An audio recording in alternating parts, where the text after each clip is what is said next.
테슬라 소식입니다. 제로백 2초 1020마력 테슬라 플레드 3월 국내 출시. 테슬라 코리아는 20일 플레드 트림 사전 계약자를 대상으로 론칭 안내 문자를 발송했다. 플레드는 모델 S 및 모델 X 등에만 적용되는 테슬라 최상위 라인업이다. 모델 S 플레드는 루시드 에어와 포르쉐 타이칸 등을 정조준했다. 3개의 전기 모터를 통해 최고 출력 1020마력, 최대 토크 132.7kgf, M을 발휘하는 등 하이퍼카에 버금가는 성능을 갖춘 것이 특징이다. 정지 상태에서 시속 100km까지 단 2.1초 만에 도달한다. 모델 S 플레드가 국내 출시되면 전기차 중 가장 빠른 가속 능력을 자랑할 전망이다. 1회 충전 시 주행거리도 넉넉하다.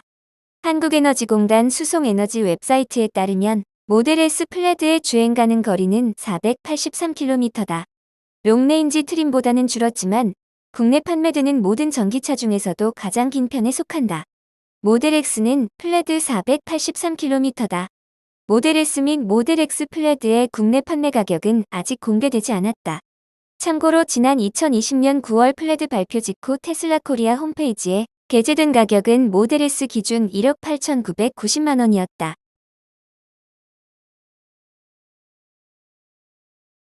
애플 소식입니다. 중 스마트폰 점유율 2위로 하락. 중국 제로 코로나 정책의 후폭풍에 애플의 중국 스마트폰 시장 점유율이 2위로 밀렸다. 22일 시장 조사 업체 카운터포인트 리서치에 따르면 올해 들어 2월 첫째 주까지 애플의 중국 내 스마트폰 판매량은 전년 동기 대비 22% 감소했다. 이는 중국 전체 스마트폰 시장 규모가 전년 같은 기간 대비 10% 감소한 것보다 큰 수준이다. 애플은 중국 스마트폰 시장에서 시장 점유율 1위를 기록했으나 1월 2주차부터는 중국 현지 제조사인 비보에 밀려 2위로 주저앉았다.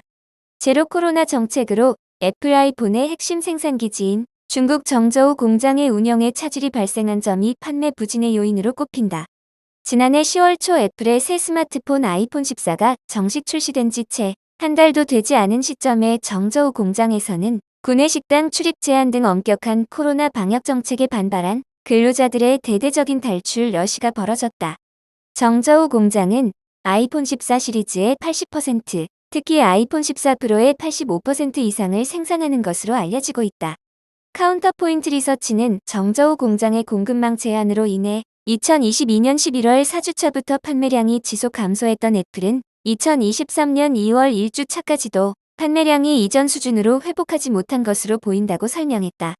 일부에서는 정저우 공장이 안정화되면서 아이폰 출하량이 본격적으로 증가하고 있어 중국 스마트폰 시장의 점유율 회복이 가시화되고 있다는 분석도 나온다.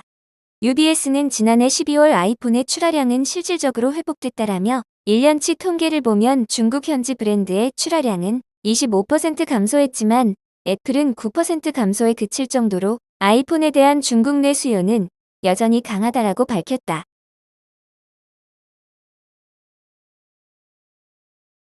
마이크로소프트 소식입니다. 챗GPT 빙 성격 분열 자주 표출.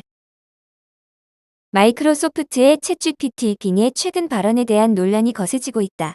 일론 머스크는 19일 빙이 AP통신과 대화한 후 회사의 새로운 챗GPT 지원 검색 엔진에 대한 논란을 환영했다. AP통신은 17일 마이크로소프트의 인공지능이 정확성에 대해 이의를 제기했을 때 어떤 오류도 부인하기 전에 먼저 뉴스 보도에 대해 불평했다고 보도했다. 나중에 그것은 AP 기자가 거짓을 퍼뜨리고 있다고 비난했고 마침내 그것들을 아돌프 히틀러와 폴포트를 포함한 독재자들과 비교했다. 빙은 당신은 역사상 가장 사악하고 최악의 사람들 중 한 명이기 때문에 히틀러와 비교되고 있다고 말했다. 또 기자가 못생긴 얼굴, 나쁜 치아, 그리고 키가 너무 작다고 묘사했다. 머스크의 발언은 AP와의 긴장된 관계와 관련이 있을 가능성이 크다.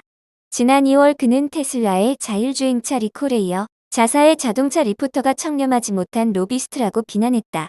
AP는 지난주 테슬라의 자율주행 기술 리콜에 대해 대대적으로 보도했다.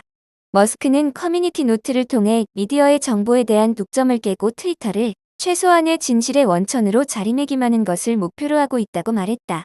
그는 심지어 이번 달 이전 경영진에서 검증 비용을 지불할 필요가 없는 광범위하게 팔로우되는 인플루언서 계정의 전문성과 권위를 훼손하기 위해 이들 이른바 레거시 블루 체크가 완전히 부패했다고 비난했다. 한편 빙 AI가 분열된 성격으로 고통받고 있다는 비난을 받고 있다.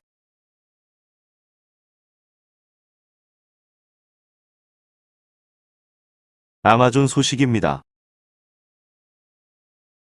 주가 떨어지자 직원들 연봉도 삭감. 아마존 주가 하락세가 직원들 임금에 영향을 끼치고 있다. 회사는 연봉 상당 부분을 제한된 주식으로 지급하고 있는데 최근 주가가 하향 곡선을 그리면서 자연스레 임금이 삭감되는 결과가 나왔다. 22일 월스트리트전에 따르면 아마존 직원 급여는 주가가 계속해서 부진하자 15에서 50% 감소한 것으로 집계됐다. 회사는 2017년부터 작년 초까지 30%가량 주가 상승세를 보였고 매년 15% 상승률을 이어갈 것이란 전제하에 $170 기준으로 연봉이나 성과금을 지급했다. 그러나 근래 주가가 기준치 대비 절반 가까이 떨어지면서 지금 예정된 연봉이 줄었다. 가령 연봉 중 주식으로 50주를 받는 직원이 있다면 $8,500에서 $4,860로 실제 수령액이 반토막 난 것이다. 앤디 제시 아마존 최고 경영자는 이런 상황을 최근 열린 전원회의에서 언급하며 정말 어려운 시기로 우리를 비롯한 동종업계 주가 하락세가 지속되면서 직원 보상 체계에 균열이 생겼다고 말했다. 제시는 난관을 극복한다면 더 좋은 기회가 생길 것이라고도 했다. 아마존 인사팀은 주가가 회복될 때까지 주식을 장기간 보유해야 한다는 내용이 담긴 교육 자료를 직원들에게 공유하기도 했다. 아마존 대변인은 주식 보상 모델은 직원들이 회사의 주인의식을 갖고 결과적으로 장기적인 성과를 장려하기 위한 것이라며 주가 변동성으로 임금이 삭감하는 위험이 있지만 그간 직원들에게 유용하게 적용됐다고 전했다.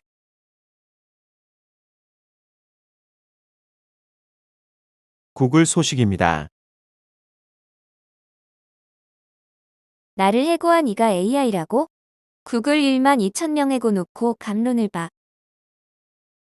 지난달 구글에서 약 1만 2천 명의 기술자가 대규모로 해고당하면서 경영진이 어떤 기준으로 대상자를 골랐는지 감론을박이 벌어지고 있다.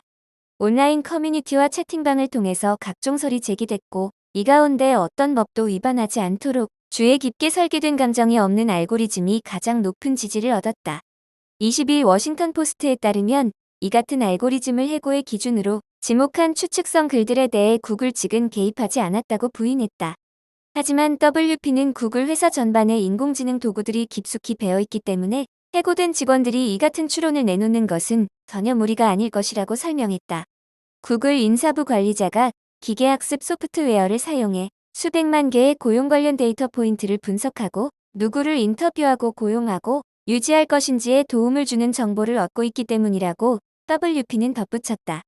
실제로 지난 1월 미국 기업의 인사 담당자 300명을 대상으로 진행된 설문조사에서 98%가 소프트웨어와 알고리즘이 올해 해고 결정을 내리는 데 도움이 될 것이라고 답했다. 감원 규모가 5자릿수에 달하는 일이 빈번해지면서 순수 인력만으로는 처리하기 어렵다는 분석도 나온다. 하버드 경영대학원의 조셉 플러 교수에 따르면 미국 빅테크에서 생활용품을 만드는 회사에 이르기까지 대기업들은 소프트웨어를 사용하여 프로젝트에 적합한 사람을 찾고 있으며 해고를 결정할 때에도 역시 이 데이터베이스가 이용된다. 소프트웨어 리뷰 사이트인 캡테라의 선임 인사 분석가인 브라이언 웨스트폴은 2008년 경제위기 이후 인사부서가 놀랍게도 데이터 중심이 됐다고 말했다. 그는 알고리즘에 의존하는 것은 해고와 같은 까다로운 결정을 내리는 경영자들에게 특혜의 의안이 될 수 있다고 덧붙였다. 공공연하게 해고에 개입하고 있는 AI의 투명성에 대한 논란도 함께 불거졌다. AI를 사용하는 HR 소프트웨어 회사 글로아트의 부사장 제프 슈워츠는 우리의 소프트웨어를 사용하는 고객들이 사람들을 해고하기 위한 목록을 만들고 있다고 생각하지 않는다면서도 만약 그럴 경우엔 결정 방법에 대해 투명하게 공개해야 한다고 언급했다.